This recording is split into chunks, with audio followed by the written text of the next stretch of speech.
I've also spent a lot of time this week on name, image, and likeness. I'm fascinated of what it is and where it's going, and I liken this to a tax loophole that everybody's trying to take advantage of now because they're going to close this up at some point. Heather Dinich knows a whole lot more about this than I do. She's a senior writer for ESPN.com. And, well, let me start with the beginning of this week, Heather. How would you recap what happened this week in college football with name, image, and likeness?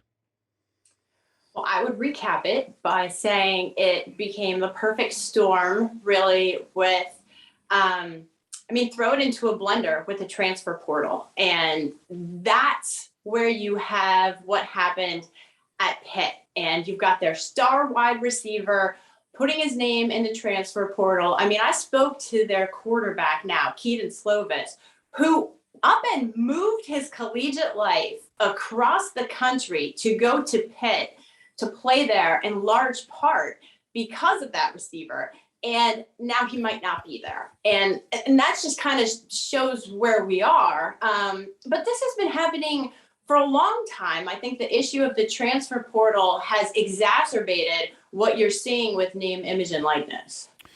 Yeah, and I wondered, you have the Pac-12 and SEC commissioners going to Washington, D.C.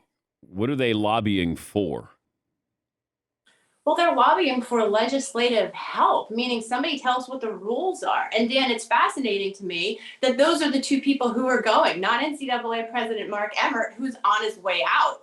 And, to have these two commissioners who are literally two of the most powerful people in college athletics right now, one from the state of California, which is a very blue state, one from the SEC, which represents a lot of red states, united as they walk into the United States Senate to meet with these senators, I think sends a very powerful message about not only how serious they are about asking for help, but to be quite blunt, how desperate college athletics is for some guidance, because clearly they have not gotten it from Indianapolis. And I feel like they're almost circumventing the NCAA. They're just saying, you guys just stay there in your little bubble in Indianapolis. We're going to take care of this. We're going to be on the initiative there. And, Greg Sankey is he's more powerful than Mark Emmert is. How is name, image, and likeness bad for college football? Well, I think time will tell just how bad it is, because again, you can't talk about that without talking about the transfer portal. How many kids are going to be in the portal with nowhere to go, right?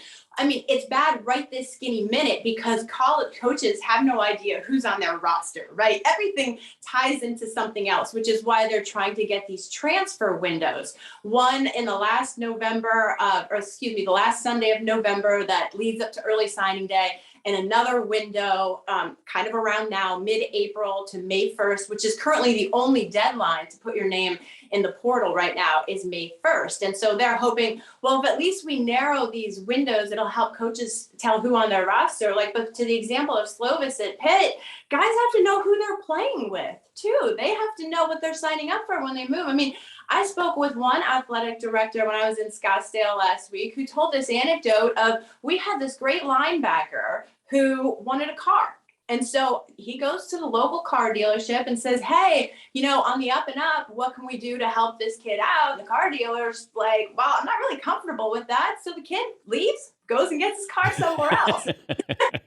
And tweets a picture of it, by the way. So that's kind of where it is. And so to be able to have some legislation, and look, nobody is kind of blind to the reality of, everyone knows how slow things work in Congress. They're not going to, because they had this meeting, change things today. And Bob Bowlesby, the outgoing Big 12 commissioner, was very clear about that, saying, it's not like anything is going to change before the midterm elections anyway. But to start those conversations and ask for help, I think is an important step, be it symbolic or not, in where college athletics is.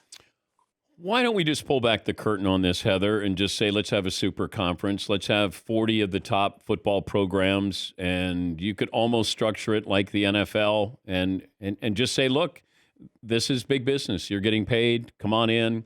We're going to have the haves and the have-nots. Then you'll have everybody going to 1AA or whatever it's going to be. But that just feels like that's where we're headed.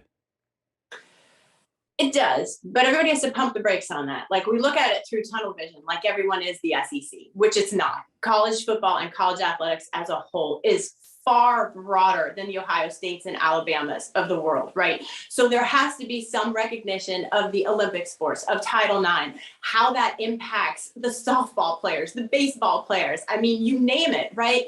And so there is an aspect to that. Now, when I was in Scottsdale, Ohio State Athletic Director Gene Smith, he's one of the veteran people in college athletics. When he talks, people listen. He said, why don't we put the 10 FBS conferences under the college football playoff umbrella? Let's rethink this whole thing as we think playoff expansion. And his idea is the NCAA can continue to host championships for those Olympic sports and men's and women's hoops. And we'll deal with this here with football. And some people say that's not a bad idea, but we need a sort of VP of operations for college football, like a Dan Gavitt, who does the same thing for college basketball. So, people are at least starting to think out of the box. But you can't not remember these other college athletes. I mean, I met the Michigan State athletic director for the first time, who was almost in tears. He was so emotional about his gymnastics team and what they accomplished 4 years after the Larry Nassar scandal. And so just people care. There are people who care about those other athletes. Thank you, Heather. And we'll be watching. Thanks for joining us.